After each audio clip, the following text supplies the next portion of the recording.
নমস্কার বন্ধুরা, শ্যামলী ব্যানার্জিস কিচেনে সবাইকে অনেক অনেক স্বাগত। তো চলো, আজ আমি কোনো রেসিপি নিয়ে আসিনি বন্ধুরা। আজ আমি একটা হোম রেমেডি নিয়ে চলে এসেছি। বাড়িতে থাকা কয়েকটা উপকরণ দিয়ে এই ক্রিমটা তৈরি করে নিতে পারবে তোমরা।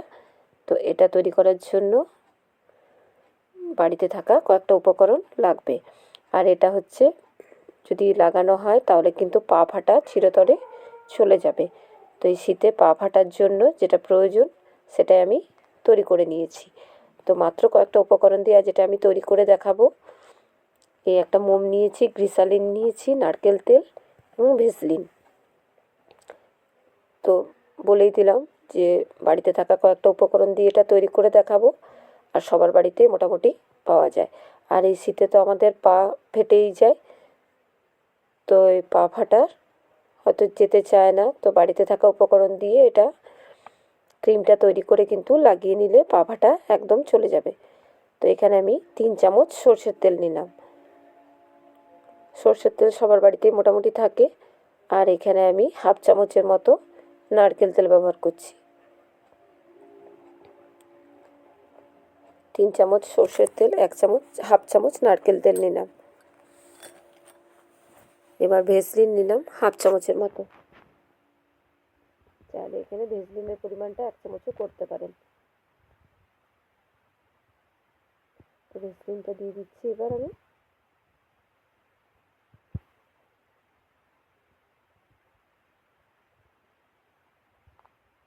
এবার এর মধ্যে আমি হাফ চামচের থেকে একটু কম গ্লিসারিন দেবো। আরও একবার দেবো।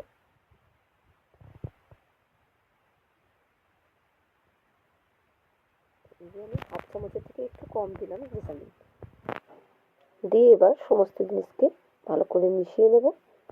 মিশিয়ে নিয়ে আর এটাকে ভালো করে আমি এই মোমটা নিয়ে নিচ্ছি। মোমটা দিয়ে এটার মধ্যে কিন্তু দিয়ে দেবো। তো এই জায়গার মধ্যে একটু জল গরম হতে দিয়ে দিয়েছি। এবার বাটিটা এর উপর এভাবে বসিয়ে দেবো আর এভাবে ধরে নাড়তে লাগবো। তো নাড়তে থাকলেই কিছুক্ষণের মধ্যে এগুলো সমস্ত গলে যাবে আর খুব ভালো করে মিশে যাবে। আর যে কটা উপকরণ বন্ধুরা আমি এর মধ্যে মেশালাম সবগুলোই কিন্তু আমাদের ত্বকের পক্ষে খুবই উপকারী জিনিস।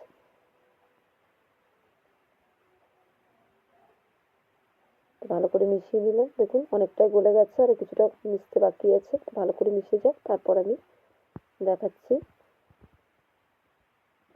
পরের উপকরণ এখানে আমি অ্যাড করব।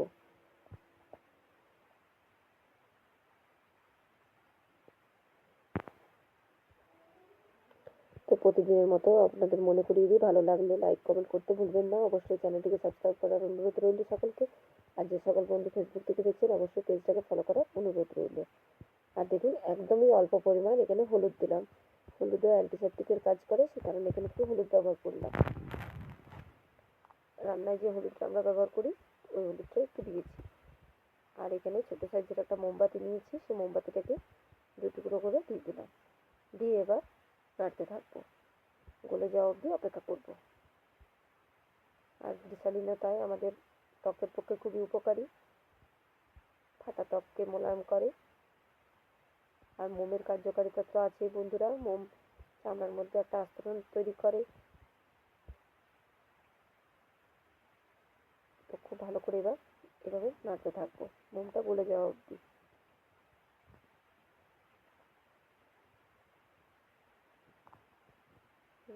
মোমটা খুব ভালো করে গলে গেছে আমার, সমস্ত জিনিস খুব ভালোভাবে মিশে গেছে। এবার এই সুতোটা তুলে ফেলে দেবো।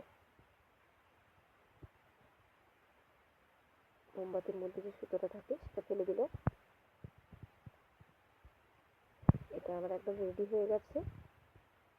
এবার এটাকে নামিয়ে আমি, এটা এখন খুব বেশি গরম থাকে না বন্ধুরা, একদমই ঠান্ডা থাকে, মানে খুব যে গরম সেটা থাকে না। তো এটাকে নামিয়ে এই অবস্থাতেই কিন্তু আমাকে একটা কৌটোর মধ্যে ভরে নিতে হবে, তা নাহলে ঠান্ডা হয়ে গেলে বসে যাবে, তখন আর ভরা যাবে না। তো এই একটা আমি, এটাতে একটা পা ফাটারই আমার ক্রিম ছিল, তো সেই কৌটোর মধ্যে আমি, এটা শেষ হয়ে গেছে, তো এর মধ্যে আমি এটা ভরে রাখবো। আপনারা যে কোনো রকম ছোটো কৌটোর মধ্যে এটা কিন্তু স্টোর করে রাখতে পারেন।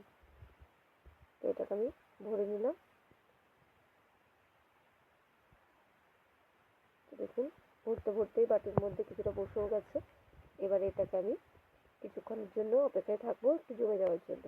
তো 10 থেকে 15 মিনিট পর আমি আপনাদেরকে দেখিয়ে দেবো যে কীভাবে জমে যাচ্ছে। আর খুব সুন্দর হয়। আর যখনই আপনারা এটা ব্যবহার করবেন অবশ্যই পাটাকে ভালো করে ধুয়ে পরিষ্কার করে এটা অ্যাপ্লাই করবেন, লাগিয়ে আর মোজা পরে নেবেন। আর রাতের দিকে অ্যাপ্লাই করলে ভালো হয়, অনেকক্ষণ লাগানো থাকে।